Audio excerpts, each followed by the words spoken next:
How's everybody doing? I hope you had a great Yom Kippur, powerful davening. I hope you fasted well and that you feel cleansed and purified from all your averas, and looking forward to coming into Sukkot stronger at Hashem, looking forward to going into the Tzele D'Nem Nusa, the shade of Emunah of Hashem, to go on Sukkot. Maybe we'll talk about that more. I want to address a question. I thought about this during davening already on Rosh Hashanah, but I didn't really have a chance to record this between Rosh Hashanah and Yom Kippur, although I plan to. I have an email here from a student. I don't want to say the name, just because I didn't ask her permission. But I want to read you the question, and then I want to address it based on something that we say in davening on Rosh Hashanah and Yom Kippur, and that we're going to continue to say every single day of Sukkot, on Yantif and Shachris, and on every other day on Musaf. So I want to just read the question. Okay. Hi, Rosie. How are you? I have a pretty simple question that's been bothering me. I'm having a hard time understanding the Jewish view on Jews. I'm not sure if she meant to say Jewish view on non-Jews. The Jewish view on Jews. The traditional answers that I have learned don't settle with me. I just want to understand how God could create some people at a higher advantage from birth, even though, yes, I know some people are born poor, rich, healthy, ... So that's the question. What's the Jewish view on non-Jews? Now, what does this have to do with davening? And I hope it's not too controversial a topic to address in the YouTube video. But we say in davening on Rosh Hashanah, Yom Kippur, and again on all the Shalosh Regalim, we say the following words: Atah, bachartanu mikol ha'amim. Hashem, you chose us from all the nations. Atah, bachartanu mikol ha'amim. Ahavta osanu, you loved us. V'ratzisavanu, you desired us. V'rumamtanu mikol ha'lashonos, you raised us among all the languages. You sanctified us, you made us holy with your mitzvos. You drew us close to your avoda, to your work. And your great name was declared upon us. So, we say over here, Atah bachartanu, and I remember years ago also having a discussion about this with a student who, had a hard time with this. Atah bachartanu, you chose us, our sensitivities, our sensibilities, I guess I would say, towards racism and the idea of, all men are created equal and inherent, equality, so it gives us a hard time. So I want to just try to address this question. I want to try to address and understand, how this works and, what the perspective is, and hopefully to, put this in a way that, that is easy for us to understand and kind of categorize and put into shape. Basically the idea is like this. Chazal tell us, a very important question, by the way, good question. I told you whoever this is. Okay, Hashem created the whole world. Everything Hashem created, He created for His kavod. What does that mean? Everything here has a purpose. Everything here has a role. Everything here is 100% integral to the bringing of the purpose of creation to fruition. Everything. I'll tell us, every single blade of grass, is with hashgacha. It's very clearly set up, why it's there and what it's doing there. There's no such thing. Everything that is here is brought for the kavod of Hashem. Now, that being said, it's broken up into different categories. For example, you have, even let's say among Klal Yisrael, right? We'll get to what our job is in a second. But among Klal Yisrael, you've got different people. You've got Kohen, Levi, and Yisrael, right? You have men and you have women. You have different categories, different people whose functions are to do different things in order to bring out the kavod of Shemayim, in order to bring out the world's purpose, to bring it to fruition. So we're familiar with this concept of domem, tzomeach, chai, and medaber, right? Different levels of matter, different levels of material. I guess domem is like mineral. Tzomeach is plant life; it's already alive. Chai are animals. Medaber is a person. Right? So these things really also follow the same pattern. There's no inherent difference between all of them on a certain level. On a certain level, they're all here. Everything is here in order to bring out the kavod of Hashem, in order to bring the world to the purpose. Like every blade of grass, every rock, every stone, every mountain, everything domem, everything that has no life in it at all minerals, everything, all elementary particles are all here for Hashem. They serve one function. And then you've got Sameach, then you've got those things that grow, that are alive, right? All of plant life and algae and all these other types of things, which are, a higher level of life form in terms of they function in a different level. They are yonik, they draw from the domain, they draw from what's beneath them, and they also have a level of function to play in the world, right? And then you've got chai, then you've got something with a nefesh, a nefesh bahamis. There's some life to it, an animalistic life, a sentient, I don't know how you want to put it, a life to it. That's the level of chai. That's all animal life. And then you've got medaber on a higher level, right? All of these four categories, every one of them is what? They're all outfitted, spiritually speaking. They're all outfitted with what they need in order to perform their function in the world, right? The minerals have a function, plants have a function, animals have a function, and people have a function. All of these, all of us, right, all function here in the world in order to make the world run.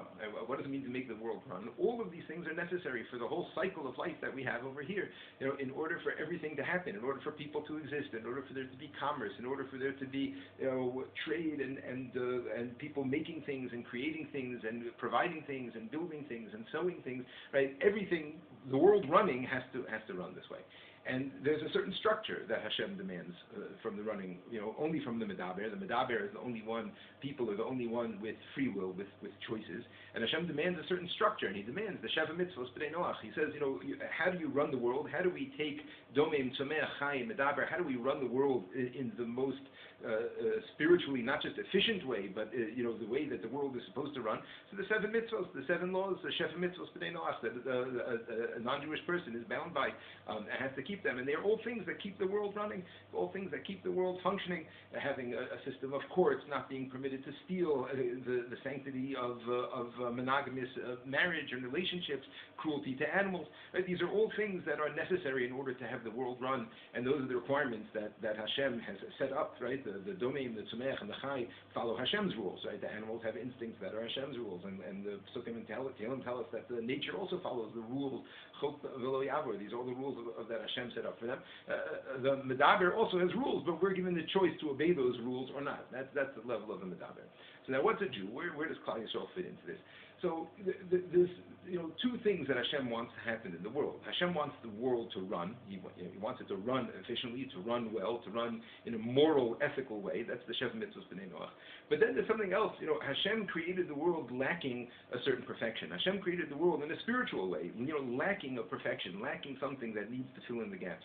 And He chose us, which we'll get in a second, how that happened and when. He chose Klal Yisrael to outfit our neshamos, to give our neshama the ability to interact with the world in such a way that we are able to affect the perfection of the world. Now, what does that mean? It means the following idea. I am also bound by the Sheva Mitzvos, right? I'm also bound to run the world in a ethical, moral way, right? I've pointed this out in class before. There's none of the Sheva Mitzvos that are in one direction, right? All the Sheva Mitzvos, all the 7 laws, the non-Jews are bound to each other and to us, not to steal, not to hurt us, etc., etc. We are bound to them in the same way. It's reciprocal in that way. But in addition, we are outfitted. Our neshama is given the kalim, is given the utensils that when we do certain things to interface with the world, it creates a spiritual reality which brings the world to perfection, which a non-Jew neshama just does not have. Now, they can if they want to, right? There's nothing against converting. Any person who wants to convert, it's quite remarkable, right? A person can go from being a medaber, from being a person whose role it is just to run the world and to keep the world running in a healthy, moral, ethical way, and then they can accept upon themselves Torah and mitzvos and convert in an halachically acceptable way. And now, all of a sudden, with that conversion, when they come out from that mikvah, now their neshama was just endowed with new kalim, with new utensils that can now interface with the world in a new way. Right? A non-Jewish person who picks up a lulav and esrog and shakes it and holds it, and so there's nothing happening. Why? Because it's not a physical act; it's a spiritual act, and there's no port, there's no USB port, there's no port that fits in that neshama. There's nothing that fits that lulav and esrog, so there's nothing that's going to do. A person goes to the mikveh, they're megayer, they become a Jew. Now they pick up that same lulav and esrog, but now there's a port. Now it plugs in. Now it's activating something. Now it's doing something and bringing the world to its perfection. And now, like I mentioned at the beginning, even within Klal Yisrael, we've got different roles and different people, different neshamos outfitted with different kalim, different utensils to again interface with the world in different unique ways in order to bring the world to perfection. You have Kohanim. In the times of the Beis Hamikdash, it was a much more stark difference what the Kohanim were able to do that nobody else in Klal Yisrael was allowed to do. Places they were allowed to go that anybody else who went there would be killed. Right? Why? Because the Kohen's neshama was outfitted with the utensils, with the kelim, to go to that place and to do those activities and engage it in such a way that it does the right thing. Whereas if we were to go there, because we lack that spiritual interface, we lack the ability to do it, it would cause a kilkul, a destruction, instead of a tikkun, instead of a rectification and a fixing up of things. And it's interesting. The Gemara talks about this when the famous Gemara that talks about Shammai and Hillel, that a non-Jewish person came and he said he wanted to convert, and a few different stories about what happened there. Everyone's familiar with the one he said, "Convert me while I'm standing on one foot," and Shammai chased him away, and Hillel converted him. But another one of the stories there is it said, "Convert me almanas on condition that I become a Kohen, that I'll become a Kohen Gadol." That and the halacha is of course that a convert, the same as a Yisrael and a Levi, can't become a Kohen Gadol. So Hillel told the person to go learn Torah, and when he learned, he saw that Hazar Hakarev Yumas, that a foreigner, meaning a Yisrael or a Levi, that draws near will die. And he asked his Rebbe, even David HaMelech, even a king? And he said, yes, even a king. So what's and then he accepted it. Then he said, okay, if even a king can't become a Kohen Gadol, and even a king would die if he tried. Why? Even though a king's on a very high level, but if his neshama doesn't have that interface with what the Kohen has, so he's not going to be able to create that tikkun, do what it is that needs to do, and in fact will create a kilkul, will ruin things and mess things up, resulting in his death. And therefore it says, Hazar HaKarev Yuma. So that's really the idea that, everybody, and the same thing with men and women, right? The Torah believes that there is a difference between men and women, that my neshama and a woman's neshama, they're outfitted differently. There's different interfaces, different things that, mitzvahs that I'm required to do that women are not, and vice versa. And, some of them are optional going both ways, right? A woman is allowed to do, but the idea is that, every person is outfitted with the neshama that's meant to interface with the world in the way that is meant to bring the world into perfection, to bring the world into tikkun. Now, when did this all begin? When did this all start? Officially it started as Matan Torah, but before that, it was with Avraham, Yitzchak, and Yaakov, right? Avraham, Yitzchak, and Yaakov were the ones who chose to emulate Hashem. They chose to follow Hashem and to adopt the ways of Hashem, and therefore Hashem chose them, right? It was like reciprocal. Right? Hashem chose them in order to be the progenitors of Klal Yisrael because of their perfection, because of the way in which they followed Hashem, and that's what we're saying here on Atah, bachartanu mikol Hashem, you chose us from all the nations. What do you mean you chose us? After Avraham, Yitzchak, and Yaakov showed, they put forward, right, that what their dedication to you and their willingness to lay down their lives and Akedas Yitzchak and everything that they did. So through that, Atah bachartanu mikol you chose us. You chose us to be again these people that are spiritually outfitted in such a way that our neshamas interface with the world, interact with the world in such a way that we can bring the world to a hashlama, to a tikkun, to its complete perfection. Hashem, you loved us and you desired us because the whole purpose of the creation of the world is, yes, for it to run in an ethical, moral way, but also to bring it to its tikkun, to bring it to its perfection. And we being the ones that Hashem has given the ability to do this to, so He loves us, He appreciates us. It's an elevated status, the same way that a Kohen is elevated above a Levi or Yisrael. It's an elevated status that what we have the ability to do. And you made us holy with these mitzvos, with these interfaces, with these ways in which we interact with the world. Again, we're going to sit in the sukkah. But if even a Jew who sits in the sukkah when it's not sukkah, it doesn't do anything. It's just sitting within walls, right? But when it's sukkah, my neshama has within it this USB port, right, that connects with the sukkah in such a way that there's a tikkun going on. There's a bringing to the world to its perfection. Yeah, the care of Tanu Malkeinu Lavodasecha, you drew us near to your avodah, V'shimcha Gadol HaKadosh Aleinu Karasa, and you declared your great and holy name upon us. I want to just finish with one thought about this, just from these last words. V'shimcha Gadol HaKadosh Aleinu Karasa. It's a funny thing also because, and I also have that feeling of like this all in the news now about American exceptionalism, right? Obama discussed it. We're exceptional, and Vladimir Putin, the Russia that he is, came back with his things, and not exceptional. All these ideas.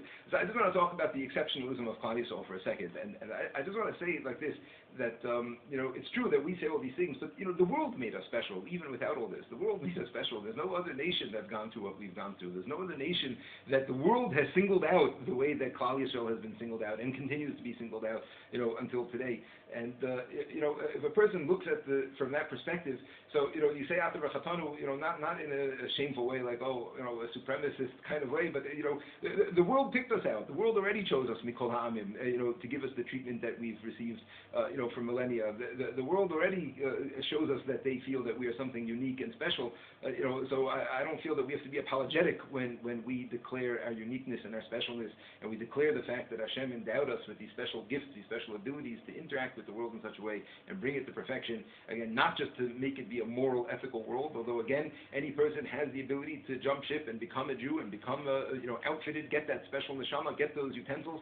If they want to step up to the plate and do it, that's their option. But if not, their obligation is to run a moral, ethical world. Right? Our obligation is to perfect the world and be singled out not just for persecution and destruction and death and scorn and derision and everything else that we've been for millennia, but to be singled out like we've davened, throughout Tehillah l'Re'echa v'Sikva Tova l'Dorashecha, and Hashem should send us to be a skol. Amen.